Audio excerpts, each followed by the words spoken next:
Shri Ganeshaya Namaha. Om Namo Bhagavate Vasudevaya. Namaste. The phrase director's cut usually means a version of a film with its shots and scenes rearranged by the director of the film. The director's cut that we are now going to study is a rearrangement of some shlokas of the Srimad Bhagavad Gita. It was Sri Ramana Maharshi who, on the request of some of his devotees, selected 42 of the 700 shlokas of the Srimad Bhagavad Gita and rearranged them, creating a flow that would be extremely easy for anyone to comprehend the most amazing philosophy. The situations, teachings, and characters in the Srimad Bhagavad Gita are highly metaphorical, and if one wished to truly comprehend and internalize the philosophy it teaches, reading the scripture merely once or twice will certainly not suffice. A lot of people aim at solely memorizing the Sanskrit shlokas or teaching their children to chant them by heart. That is nice, but the benefit of studying this divine scripture can be experienced better when a seeker actually understands the supreme philosophy taught in it and begins to apply it in his or her life. Remember, in Shloka 1870 of the Srimad Bhagavad Gita, Krishna says, "I declare that the one who studies this sacred dialogue of ours worships me through the yajna or sacrifice of knowledge, which is the highest form of adoring me."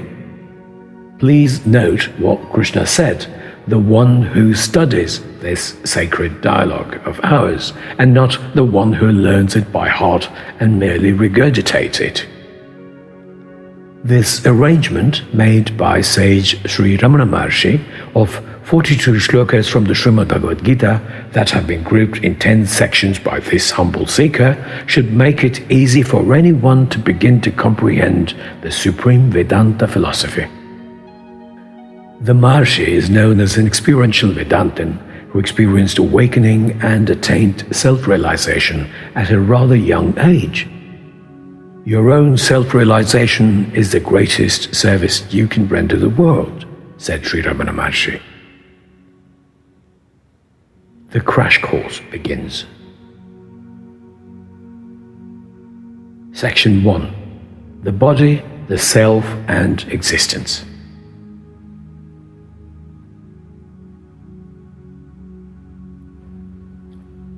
Shloka 1 of 42.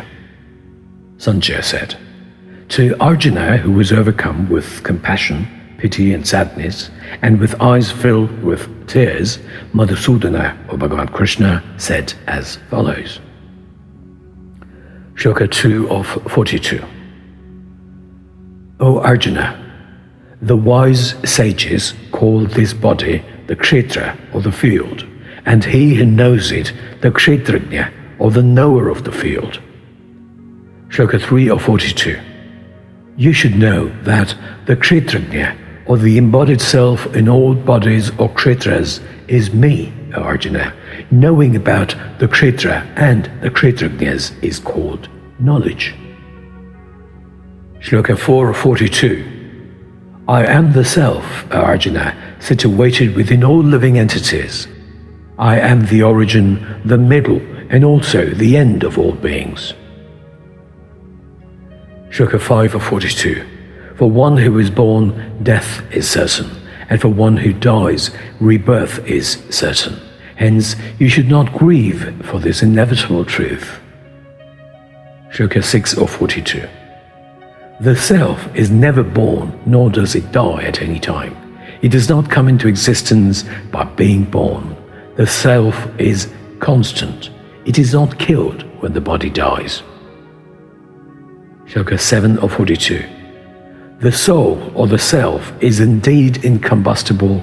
It cannot be cut, nor moistened, nor dried. It is eternal, and it has been there forever. Shloka 8 of 42. You must know that that which pervades the body can never be destroyed. The soul is indestructible and imperishable. Shloka 9 of 42. Seers who have studied both the material body and the eternal soul have concluded that the unreal does not endure and the real never ceases to be. Shloka 10 of 42. Like the sun that illuminates the whole world, the self or the soul, which is the lord of the kshetram or the body, illuminates the whole field, Arjuna. Shloka 11:42.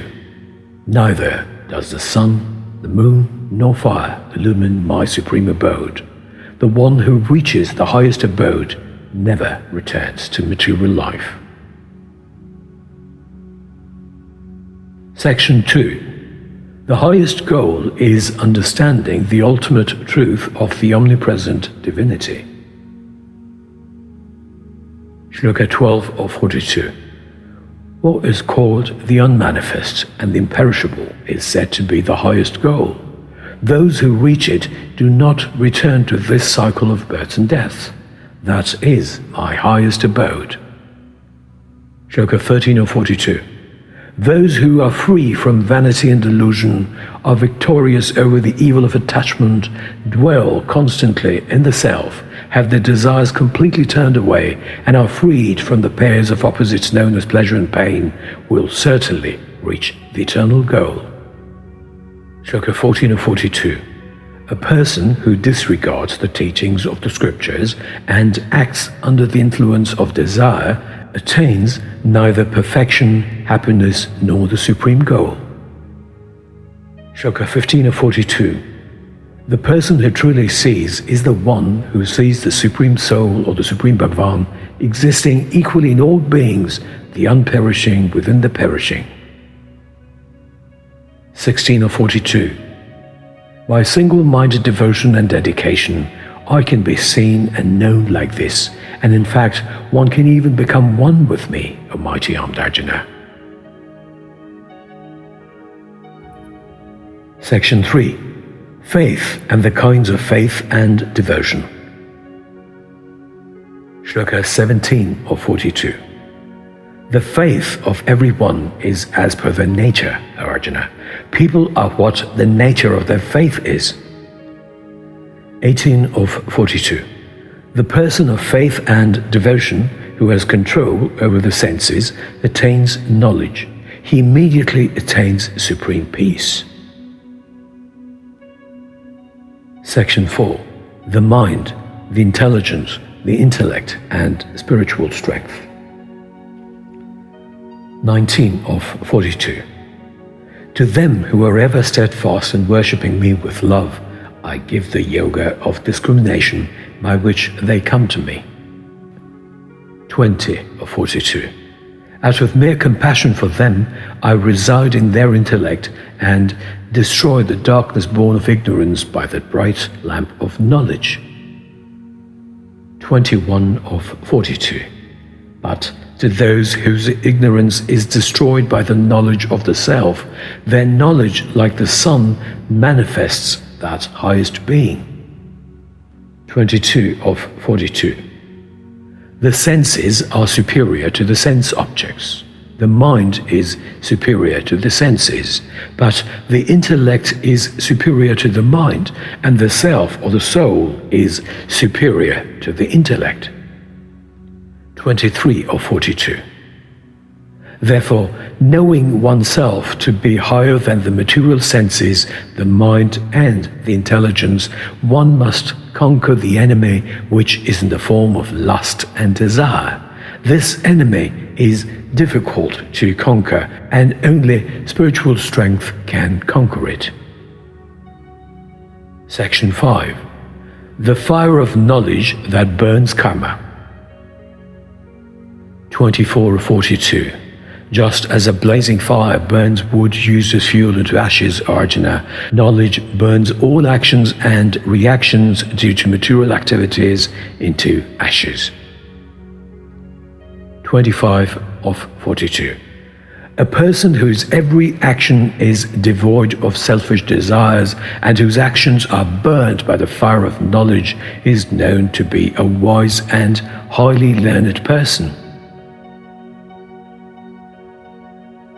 Section 6. The Way to Liberation. 26 of 42. Sages who are free from passion and anger, who have their mind under control, who have realized the self and are constantly aiming for perfection, are assured of liberation in the Supreme here and hereafter. 27 of 42. One should withdraw little by little, establishing the mind in the self through the intellect regulated by concentration. He should not think of anything else. Section 7. Learning to control one's own mind. 28 of 42. Wherever and whenever the mind wanders restlessly because of its unsteady quality, it should be restrained and brought back under the control of the self. 29 of 42. With the senses, the mind and the intellect always controlled, with liberation as his supreme goal, free from desire, fear and anger, the wise person is truly liberated forever. 30 of 42. A yogi whose self is united with divine consciousness sees the self abiding in all beings and all beings in the self. Such a person sees the same everywhere. Section 8. Exclusive devotion to Krishna, being a sthita-prajna, or a person of stable and steady consciousness, and the way to becoming dear to Krishna. 31 of 42. To those people who worship me exclusively, I give my assurance that they get what they want and preserve what they have. 32 of 42. Of those, the one of wisdom who is engaged in devotional service is the best. I am dear to such a knower, and he or she, in turn, is dear to me. 33. Therefore, after innumerable births, the one who has perfected his or her wisdom, understanding fully my universal reality, surrenders to me, and such a soul is very rare. 34 of 42. One who gives up all desires of the mind, O Arjuna, and when one has a purified mind and is in a pure state of the soul, he is called a sthita-prajna, or a man of steady consciousness. 35 of 42. The person who has renounced attachment to all sense objects lives with no sense of ownership, and he is free from false pride, thus attaining peace. 36 of 42. The one who neither troubles others nor is agitated by the world, is free from joy, envy, fear and anxiety, is dear to me. 37 of 42. He who remains unmoved in honor and dishonor is the same to friend and foe, and has renounced all actions, giving up claims of being the doer, is said to have transcended the three gunas. 38 of 42. But for the one who delights in the self, remains self-illuminated, fully satisfied with the self, duties don't exist. 39 of 42.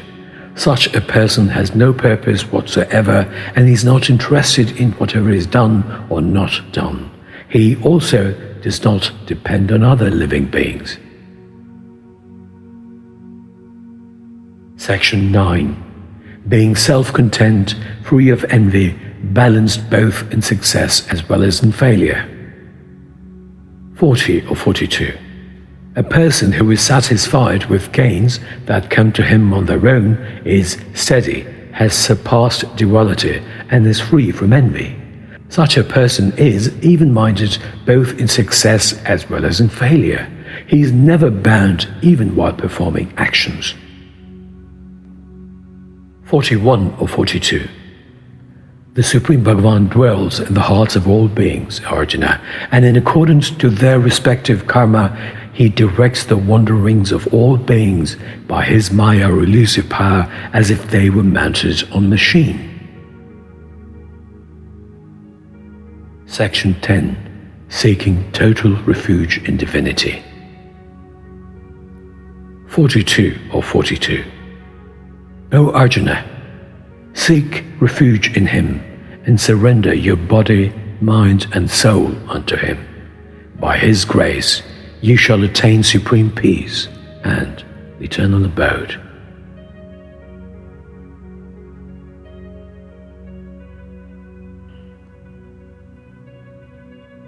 A quick revision of the salient teachings in the 42 shlokas. Section 1. The body, the self and existence. In this section, we have learnt the following. The body and the self are not one and the same. The self in every living being is divinity or Krishna himself. Death of all living beings, as well as their rebirth, are certain. The eternal existence of the indestructible self and the impermanence of the perishable physical body. Just as the sun illuminates the whole world, the self, which is Krishna and the master of the body, illuminates the physical body. Section 2. The highest goal is understanding the ultimate truth of the omnipresent divinity. One who reaches the highest unmanifest and imperishable state does not return to the cycle of births and deaths. The way for people to reach the eternal goal includes being free from vanity and delusion, being unattached, dwelling constantly in the self, having their desires completely turned away, and not being affected by pleasure and pain. A person with divine knowledge sees the same Supreme Soul or the Supreme Bhagavan equally existing in all beings. Through single-minded devotion and dedication, one can become one with Krishna. Section 3. Faith, the kinds of faith and devotion. The faith of everyone is as per their nature. People are what the nature of their faith is. Faith, devotion, and control over one's senses are ways to attain knowledge and peace. Those who are steadfast in worshipping Krishna with love and devotion are blessed with divine knowledge with the help of which they can attain Krishna. Section 4. The mind, the intelligence, the intellect, and spiritual strength. Krishna resides in the intellect of people, and with the light of knowledge, he destroys the darkness born of ignorance. The senses are superior to the sense objects. The mind is superior to the senses, but the intellect is superior to the mind, and the self or the soul is superior to the intellect. Knowing that they are higher than the material senses, the mind and the intelligence, one must use their spiritual strength and conquer the difficult enemy which is in the form of lust and desire. Section 5. The fire of knowledge that burns karma. Just as fire burns wood, knowledge burns all karma. A wise and highly learned person is one whose every action is devoid of selfish desires and whose actions are burnt by the fire of knowledge. Section 6. The way to liberation. The way to liberation is having a controlled mind, being free from passion and anger, and constantly aiming for perfection. It is necessary to establish the mind in the self through the intellect regulated by concentration. Section 7. Learning to control one's own mind. Whenever the mind wanders due to its restless quality, it must be brought back under the control of the self.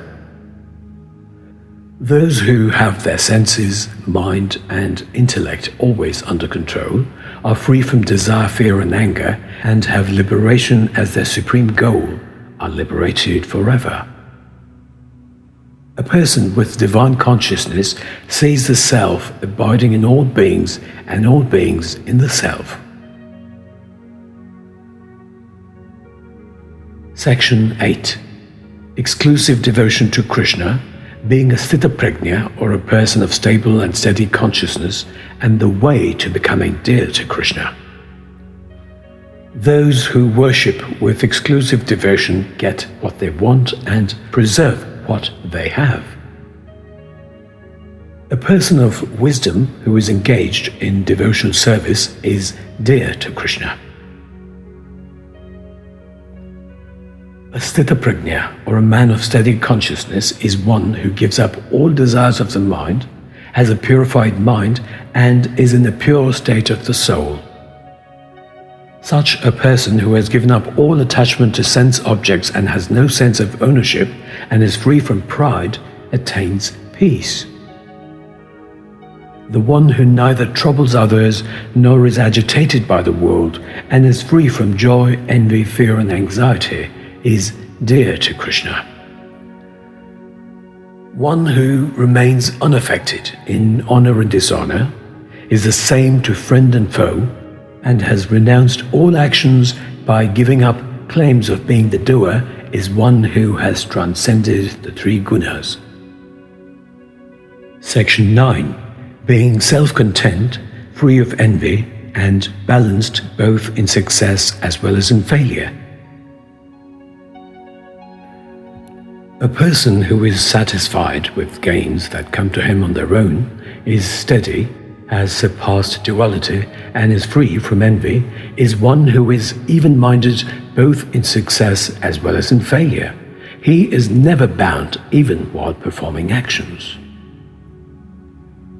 The Supreme Bhagavan dwells in the hearts of all beings, and in accordance to their respective karma, he directs the wanderings of all beings by his maya or elusive power, as if they were mounted on a machine. Section 10. Seeking total refuge in divinity. Attaining divine grace, supreme peace, and the eternal abode by seeking refuge in Krishna and surrendering one's body, mind, and soul unto him. This simply means being one with the whole, with no false ego or the feelings of doership, anger, hate, sadness, or fear.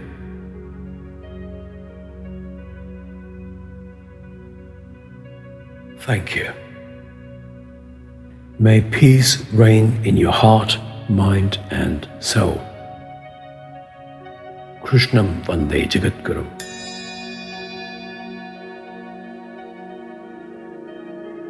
Here are some suggestions to those who have not studied the Srimad Bhagavad Gita.